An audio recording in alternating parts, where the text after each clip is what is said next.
આજે અધિક માસનો ચોથો દિવસ છે, તો આજે અધિક માસનો ચોથો અધ્યાય મળ માસની વ્યથા સાંભળશું। આજે આ કથા સાંભળવાનો ખૂબ મહિમા છે, કારણ કે કહેવાય છે કે અધિક માસની કથા જે સાંભળે છે કે વાંચે છે, ભગવાન પુરુષોત્તમ રાયની પૂજા અર્ચના આ મહિનામાં જે કરે છે, સ્નાન દાન ધ્યાન કરે છે, ભગવાન શ્રી કૃષ્ણની સેવા કરે છે, તેના પર ભગવાન શ્રી હરિનારાયણની લક્ષ્મીપતિની કૃપા પ્રાપ્ત થાય છે, તેના કુળનો ઉદ્ધાર થાય છે। ભગવાન પૂર્ણ પુરુષોત્તમે સ્વયં કહ્યું છે કે જે મનુષ્ય પુરુષોત્તમ માસમાં પ્રભુની ભક્તિ કરશે તે જન્મ મરણના ભયમાંથી મુક્તિને પ્રાપ્ત કરશે। આધિ વ્યાધિ ઉપાધિથી ઘેરાયેલા, ઘડપણથી ઘેરાયેલા આ સંસારને કદી પામશે નહીં। જે કોઈ સ્ત્રી સૌભાગ્ય, સંતાન અને સુખની ઈચ્છાથી આ પુરુષોત્તમ માસમાં ભગવાન શ્રી નારાયણની પૂજા કરશે, સ્નાન દાન કરશે, તેને પણ પ્રભુ સ્વયં સૌભાગ્ય, સંતતિ અને સંપત્તિની પ્રાપ્તિ કરાવશે। તેવો પુણ્યશાળી આ પુરુષોત્તમ માસ છે, જેને પ્રભુએ કૃપા કરીને પોતાનું નામ આપ્યું છે। એવા પુરુષોત્તમ માસમાં જો આપણે પણ પ્રભુની ભક્તિ કરીએ, પૂજા કરીએ, તો પ્રભુ પણ આપણી પર કૃપા કરે છે, તેમાં કોઈ શંકા નથી। તો મિત્રો, આ વિડીયોમાં આપણે અધિક માસનો અધ્યાય ચોથો સાંભળશું। આ અધ્યાયમાં મળ માસ ભગવાનને પોતાનું દુઃખ વ્યક્ત કરી રહ્યા છે તેવો અધ્યાય અને આજની કથા જો આપને સાંભળવી ગમે તો વિડીયોને લાઇક, શેર, કોમેન્ટ કરી, ચેનલ પર નવા છો તો ચેનલ સબસ્ક્રાઈબ કરી બાજુમાં બેલ આઇકન પ્રેસ કરી દેજો। ધન્યવાદ। તો હવે સાંભળીએ અધિક માસનો અધ્યાય ચોથો, મળ માસની વ્યથા। નારાયણે ભગવાનને કહ્યું, હે નારદજી, મળ માસને લોકોના તિરસ્કારથી અસહ્ય દુઃખ થયું હતું અને મૃત્યુના મુખમાં જવા તૈયાર થયો, પણ સમજી વિચારીને વિષ્ણુલોકમાં ભગવાનને શરણે આવ્યો અને પોતાના દુઃખની વાત કહેવા માંડી કે હે કૃપાસાગર, આપ મારું રક્ષણ કરો અને કંઈ માર્ગદર્શન આપો, એ આશાએ હું આપના આશ્રય આવ્યો છું। મારી ઉત્પત્તિ વખતથી જ હું અનાથ એટલે કે સ્વામી વગરનો છું, તેથી જેઓ મળ્યા છે તેઓએ મને હલકો પાડવા માટે મારું નામ મળમાસ રાખ્યું છે। આ બંધુઓ આવી રીતે મને અપમાનિત કરે છે, તો પછી જગતના લોકો હળધૂત કરે તેમાં શું નવાઈ? મારાથી આવું અપમાન સહન થતું નથી। મારા અધિકારના સમયમાં કોઈ સારું કાર્ય કરવા તત્પર થતું નથી, વળી સૂર્યનું સંક્રમણ પણ થતું નથી, તેથી બધા મને મેલો મળમાસ કહીને નિંદે છે। પ્રભુ, આપ તો દયા સિંધુ છો, મારું દુઃખ જાણીને મારા પ્રત્યે કેમ આપની કૃપા દ્રષ્ટિ થતી નથી? મારા માટે આપનું હૃદય કેમ પાષાણ જેવું બની ગયું છે? મળ માસને આશ્વાસન આપવા ભગવાન બોલ્યા, હે વત્સ, મારા ધામમાં રુદન ન હોય, અહીં આવનારના બધાય દુઃખ વિલીન થઈ જાય છે। હું દુઃખીને દિલાસો આપતો નથી, પણ દુઃખમાંથી મુક્ત કરું છું। મારા ધામમાં રડતો આવે તે હસતો પાછો જાય છે। તું શા માટે રડે છે? મારા શરણે આવેલાને રડવાનું ન હોય, શોક કરવાનું ન હોય, કારણ કે મારી પાસે આવનારને પૂર્ણ શ્રદ્ધા હોય છે કે હું તેને તારીશ જ। આ વૈકુંઠ ધામ એવું છે કે જ્યાં સદાય આનંદ મંગળ જ વર્તે છે। અહીંયા રોગ, શોક, મૃત્યુ કશું જ નથી। ગમે તેવો દુઃખી આત્મા વૈકુંઠમાં આવે છે તે બધુંય દુઃખ ભૂલી જાય છે, તે પરમ શાંતિ અનુભવે છે। તે મારી આગળ તારા દુઃખની ઘણી વાતો કરી, તો પણ કાંઈ દુઃખ બાકી રહી જતું હોય તો તે પણ જણાવી દે, હું તને મદદ કરીશ અને તારીશ। ભગવાનના આવા વચનથી મળ માસના માથા પરનો દુઃખનો ભાર હળવો થઈ ગયો, ઉદાસી દૂર થઈ ગઈ।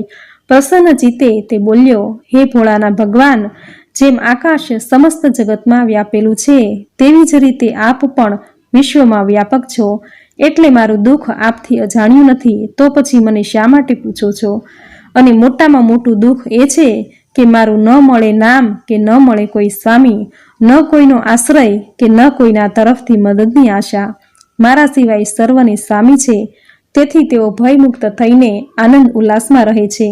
તેઓ જ મને નથણિયા તો કહીને શુભ કાર્યમાં વજર્ય ગણ્યો છે। મળમાસ આવો ને મળવાસ તેવો, આમ કહી આખું જગત મને નિંદા કરે છે, મને ઉતારી પાડે છે, મને હલકો ગણે છે। આટલું બધું અપમાન હું કેવી રીતે સહન કરી શકું? તેના કરતાં મૃત્યુ શું ખોટું? દેખવું નહીં ને દાઝવું નહીં, મારા માટે જે ઘટતું હોય તે કરો। જો આપ મારા પ્રત્યે દયા નહીં લાવો, મને કોઈ માર્ગદર્શન નહીં આપો, તો હું મરવાનો ને મરવાનો જ, પછી જીવવાનો કોઈ અર્થ નથી। આટલું કહ્યા પછી મળમાસ થોડી વાર મૌન સેવી શાંત થઈ ઊભો રહ્યો। ભગવાનના ચરણે પડ્યો અને ભગવાન શ્રીમુખે શું કહે છે તે સાંભળવા કાન સરવા કરીને ઊભો રહ્યો. મળમાસને ઘણો જ વ્યાકુળ અને આતુર બનેલો જોઈ ભગવાનને થયું કે મારે હવે તેને સંતોષવો જોઈએ. નૈમિષારણ્યમાં ઋષિમુનિઓ સમક્ષ સૂતજી નારાયણ નારદનો સંવાદ સંભળાવતા રહ્યા. તેમાં ભગવાનને મળમાસને જે કહ્યું તે હવે સંભળાવવા લાગ્યા. આ પ્રમાણે બૃહદ નારદીય વિશે પુરુષોત્તમ મહાત્મ્યમાં અધ્યાય 4 સમાપ્ત. બોલો ભગવાન પૂર્ણ પુરુષોત્તમ રાયની જય. તો મિત્રો, આપણે સાંભળ્યો પુરુષોત્તમ માસના ચોથા દિવસનો અધ્યાય 4. હવે સાંભળશું આજની વાર્તા. આજે સાંભળવામાં આવતી કથા વાર્તા મુગ્ધાની કથા. અવંતી નગરીનો રાજા ધર્મિષ્ઠ અને વિદ્વાન હતો. તેથી તેના રાજ્યમાં મોટા મોટા પંડિતો આવીને વસ્યા. વિષ્ણુપ્રિય નામનો એક વિદુર બ્રાહ્મણ પણ કેટલાક સમયથી પોતાના 2 પુત્રોને લઈ અવંતી નગરીમાં આવીને વસ્યો. તેના બંને પુત્રોના નામ દેવલ અને માધવ હતા. બ્રાહ્મણે બંનેને પરણાવ્યા. દેવલની પત્ની રૂપાવતી ઈર્ષાળુ હતી, જ્યારે માધવની પત્ની મુગ્ધા ભોળી હતી. સમય આવતા સૌને ચાલ્યા જવું પડે છે. તેમ વિષ્ણુપ્રિય બ્રાહ્મણ એક દિવસની માંદગીમાં સ્વધામ પહોંચી ગયો. હવે તો દેવલ અને માધવના માથે ઘરનો બોજો આવી પડ્યો. તેથી ચિંતામાં પડી ગયા. બહુ વિચારીને અંતે દેવલ અને માધવે કમાણી કરવા માટે પરદેશ જવાનો નિર્ણય કર્યો. તેમણે ભાથું તૈયાર કરાવ્યું. થોડા કપડાં અને ઉપયોગી વસ્તુઓ 2 પોટલામાં બાંધી દીધા. બીજા દિવસે સવારે શુભ ચોઘડિયું જોઈને બંને ભાઈઓ જવા માટે શુકનની રાહ જોતા ઘરના આંગણામાં ઊભા રહ્યા. તેવામાં સામેથી એક પનિહારી માથે પાણીની ગાગર ભરીને આવતી દેખાઈ. એટલે તેના શુકન લઈ બંને ભાઈઓ નીકળી પડ્યા. 4 દિવસની સતત મજલ બાદ બંનેને એક મોટા નગરમાં આવી પહોંચ્યા. બંને શાસ્ત્રો ભણેલા હતા, એટલે નગરમાં નગરશેઠને ત્યાં પૂજાપાઠ કરવાની કામગીરી તેમને મળી ગઈ. બંને નગરશેઠની હવેલીમાં જ રહ્યા. આ બાજુ માધવના મોટા ભાઈ દેવલની અદેખી પત્ની રૂપવતીએ ભલી મુગ્ધાને ખોટા બહાના કાઢીને હેરાન કરવા માંડી. તો પણ મુગ્ધા તેનો ક્રોધ સહન કરી લેતી. પરંતુ જ્યારે જેઠાણીએ ખૂબ જ ગાળો પાડવા માંડી અને એને મારપીટ કરવા માંડી, ત્યારે તે ભગવાનને ભરોસે ઘરમાંથી કશું પણ લીધા વગર બહાર નીકળી થોડે દૂર આવેલા એક ખાલી કોટડીમાં જઈને રહી અને ત્યાં જ વસવાટ કર્યો. ત્યાં રહેતા બધા ભલી મુગ્ધાને મદદ કરવા લાગ્યા. ભલી મુગ્ધા દરેકનું કામ કરી આપતી, તેથી તેનો નિર્વાહ ચાલવા માંડ્યો. તેની જેઠાણી કોઈવાર તેની ખબર પૂછવા ન આવતી, પરંતુ મુગ્ધા અવારનવાર જેઠાણી પાસે જતી અને તેનું કામ કરી આવતી. લોકો રૂપવતીને ધિક્કારતા હતા, તેથી તેણે પોતાની આમ છુપાવવા માટે ધર્મિષ્ઠ હોવાનો ડોળ કરવા માંડ્યો. આમ ને આમ અધિક માસ આવ્યો અને નગરમાં પુરુષોત્તમ ભગવાનની આરાધના થવા માંડી. નદી કાંઠો ભાવિક નર નારીઓ અને ભિક્ષુકો બ્રાહ્મણોથી ઉભરાવા માંડ્યો. મુગ્ધા એટલી બધી ભોળી હતી કે આ વ્રતની અને પુરુષોત્તમ ભગવાનના મહિમાની તેને જરા પણ ખબર ન હતી. જ્યારે તેની જેઠાણીને હાથમાં પૂજનનો થાળ લઈ નદીએ નાહવા જતી જોઈ, ત્યારે જ તેને ખ્યાલ આવ્યો કે તે કોઈ વ્રત કરે છે. તેને તે વ્રત કરવાની ઈચ્છા થઈ. એટલે જેઠાણી પાસે જઈ વ્રત શેનું છે, તેની વિધિ શું છે તે બધું પૂછ્યું. તો તેની અદેખી જેઠાણીએ કશું જ ન કહ્યું અને છણકા ચકોટા કરીને કાઢી મૂકી. બિચારી મુગ્ધાની આંખમાંથી તો આંસુ સરી પડ્યા. તે નિરાશ થઈને નદી તરફ કોઈ બ્રાહ્મણને વ્રત અંગે પૂછવા જતી. તેવામાં રસ્તામાં જ તેની જેઠાણીની સહેલી મંછા તેને મળી ગઈ. આ મંછા તો તેની જેઠાણી કરતાંય ખરાબ હતી. કોઈનું સારું જોઈ શકતી ન હતી અને જેનું તેનું બગાડવામાં તેને ખૂબ જ આનંદ આવતો. મુગ્ધા મંછાના ખરાબ સ્વભાવને જાણતી ન હતી, તેથી તેને વ્રત માટે પૂછ્યું. તો દુષ્ટ મંછાએ તેને ખોટું ખોટું કહ્યું કે મુગ્ધા, લોકો આ મળમાસમાં જે વ્રત કરે છે ને તે સાવ ખોટી રીત છે. બીજી ગુપ્ત રીત છે, તેને કોઈ જાણતું નથી. આજે તો લોકો નદીમાં નહાય છે અને સંપુટનું દાન કરે છે, પરંતુ ખરી રીતે તો આ મળમાસમાં મેલા પાણીથી નહાવું જોઈએ અને મેલા પાણીથી પીપળો પૂજવો જોઈએ. મળમાસ એટલે બધું મેલું, એટલે મેલું જ હોય. ભગવાન ફળ આપે. વળી આ ગુપ્ત રીતમાં વ્રતના દિવસમાં પેટ ભરીને ખાવું અને પીપળાના પાનના દળિયાનું દાન કરવું, આ ગુપ્ત વ્રત ગામમાં હું જ જાણું છું અને મેં તેને કહ્યું. મુગ્ધાને મંછાની વાત સાચી લાગી. એણે તો મંછાના કહેવા મુજબ આખો મહિનો મલિન પ્રકારે વ્રત કર્યું. અધિક માસના છેલ્લા દિવસે મુગ્ધાને મંછા મળી. તો મુગ્ધાએ કહ્યું કે મંછા, મેં તારા કહેવા મુજબ આખો મહિનો વ્રત કર્યું. હવે ભગવાન મારા પર પ્રસન્ન ક્યારે થશે? મંછાએ કહ્યું કે આજે રાતના તું જેની પૂજા મેલા પાણીથી કરે છે તે પીપળા આગળ તેલનો દીવો કરી બોલજે કે હે પુરુષોત્તમ ભગવાન, મારા વ્રતના ઉજવણામાં તમે જમવા આવજો. મંછા મુગ્ધાને ખોટું ખોટું કહેતી હતી, પરંતુ મુગ્ધા શુદ્ધ ભાવથી પુરુષોત્તમ ભગવાનની ભક્તિ કરતી હતી. તેથી રાતના મુગ્ધા જ્યારે પીપળા આગળ ભગવાનને પ્રાર્થના કરતી હતી ત્યારે ભગવાને પ્રગટ થઈને કહ્યું કે હું તારે ત્યાં ઉજવણામાં કાલે જમવા આવીશ, પરંતુ કોઈ મારા માટે પૂછપરછ કરે તો એટલું જ કહેજે કે પરદેશ રળા ગયેલો મારો ભાઈ એકાએક અચાનક આવી ગયો છે. મુગ્ધા તો હર્ષ પામી ત્યાંથી પેલી મંછાને ઘેર ગઈ અને બધી વાત કરી તો મંછાએ તેની સત્ય વાત મશ્કરીમાં ઉડાવી દીધી અને તેને બધું વધારે હેરાન કરવા લાગી અને કહ્યું કે કાલે તું ઉજવણું કરે તેમાં 51 બ્રાહ્મણોને જમવા બોલાવજે. રસોઈમાં તારે બીજી બધી રસોઈ બનાવવાની, પરંતુ લાડુ તો એક મોટો બનાવવાનો, અને જ્યારે તારા ભાઈ બનીને આવેલા ભગવાન તારે ત્યાં આવે ત્યારે તેમને એ એક લાડુ આપી બધાને પીરસી દેવા કહેવાનું. ભલે મુગ્ધાએ આ બધું સાચું માન્યું અને તે 51 બ્રાહ્મણને ઘેર જઈને આવતીકાલે જમવાના નોતરા દઈ આવી. આ વાત તેની જેઠાણીએ જાણી ત્યારે 101 બ્રાહ્મણોને જમવાના નોતરા આપવી આવી અને તેણે ઘર આંગણે 125 માણસો જમે તેટલી રસોઈ તૈયાર કરાવવા માંડી. સમય થતાં તેને ત્યાં બ્રાહ્મણો ટોળે વળીને જમવા આવી ગયા, પરંતુ મુગ્ધાને ત્યાં આવેલા બ્રાહ્મણો મનમાં કચવાટ કરતા તેને ત્યાં ઊભા રહ્યા હતા, કારણ કે તેને ત્યાં રસોઈ કરી હોય તેવા કોઈ ચિહ્ન દેખાતા ન હતા. મુગ્ધા તેના ભાઈના સ્વરૂપે ભગવાનના પધારવાની રાહ જોઈ ઊભી રહી. બ્રાહ્મણો જમવા માટે ઉતાવળ કરી રહ્યા હતા. તેવામાં કોઈ તેજસ્વી પુરુષ ત્યાં આવીને પૂછવા લાગ્યો કે મુગ્ધા બહેનનું ઘર ક્યાં છે? બ્રાહ્મણોએ કહ્યું કે આ જ ઘર મુગ્ધા બહેનનું છે અને આ રહ્યા મુગ્ધાબેન. મુગ્ધા તેને આવકાર આપી બોલી, આવ મારા વીરા, આજે બહુ દાડે બહેનને ત્યાં ભૂલા પડ્યા. આવો ઘરમાં બેસો, મારે હજુ ભૂદેવોને જમાડવાના છે. મનુષ્ય સ્વરૂપે આવેલા પુરુષોત્તમ ભગવાને કહ્યું કે બહેન, તું ભૂદેવોને બેસાડી દે અને તેમના આગળ દળિયા પતરાળા પાથરી દે, રસોઈ હું જ પીરસીશ. મુગ્ધાએ ભાઈ સ્વરૂપે આવેલા ભગવાનને પેલા એક લાડવો આપી કહ્યું કે આ એ જ લાડવામાં બધાને જમાડવાના છે.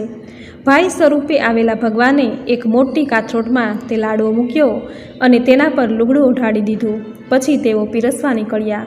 તેમણે પહેલા બ્રાહ્મણને કહ્યું કે ભૂદેવ, કેટલા લાડવા મૂકું? તો પહેલા ભૂદેવે 7 લાડવા માંગ્યા, એટલે ભગવાને કાથરોટનું લુગડું ઊંચું કરી તેમાંથી 7 ઘીથી લચપત્તા લાડવા કાઢી તેના પતરાળામાં પીરસ્યા.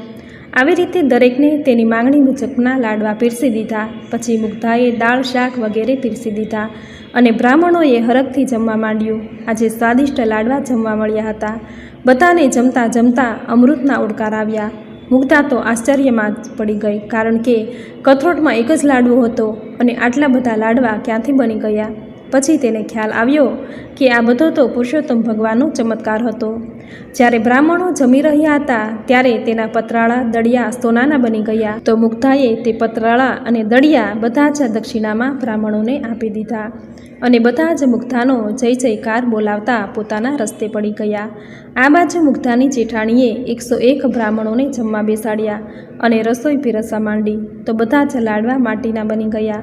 બ્રાહ્મણો સમજ્યા કે તેમની મશ્કરી કરવામાં આવી છે, તેથી બધા મુગ્ધાની જેઠાણીને ફિટકાર આપતા આપતા ભૂખ્યા પેટે પોતપોતાને ઘેર જવા નીકળ્યા. રસ્તામાં તેમને મુગ્ધાને ત્યાં જમીને નીકળેલા બ્રાહ્મણોનો ભેટો થઈ ગયો. તે બધા જ મુગ્ધાનો જય જયકાર બોલાવતા હતા.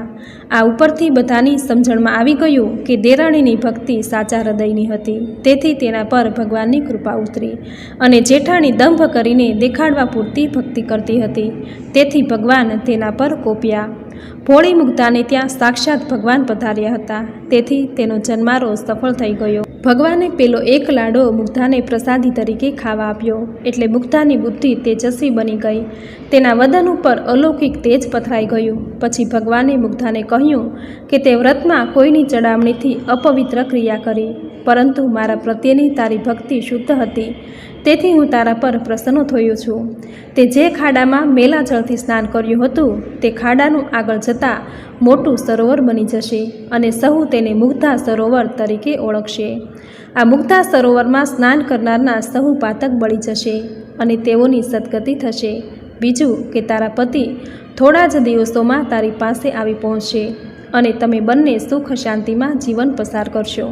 આટલું કહેતા જ ભગવાન અંતર્ધ્યાન થઈ ગયા.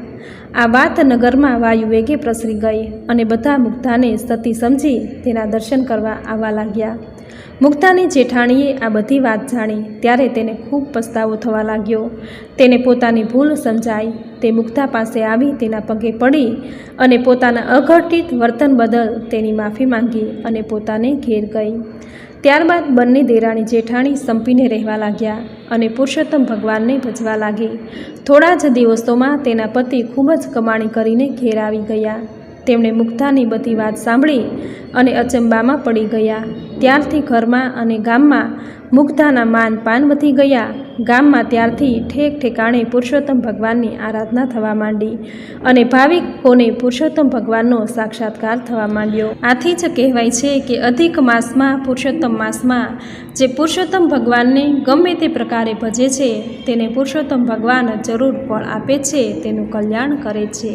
તો મિત્રો, આપણે સાંભળી અધિક માસની કથાનો અને આજની સુંદર કથા વાર્તા મુગ્ધાની કથા જે તમે પૂરી શ્રદ્ધાથી સાંભળી, જે સાંભળવી તમને જરૂર ગમી હશે. તો વિડીયોને લાઇક કરી કોમેન્ટમાં જય શ્રી હરિવિષ્ણુ, જય પુરુષોત્તમ ભગવાન જરૂર લખજો.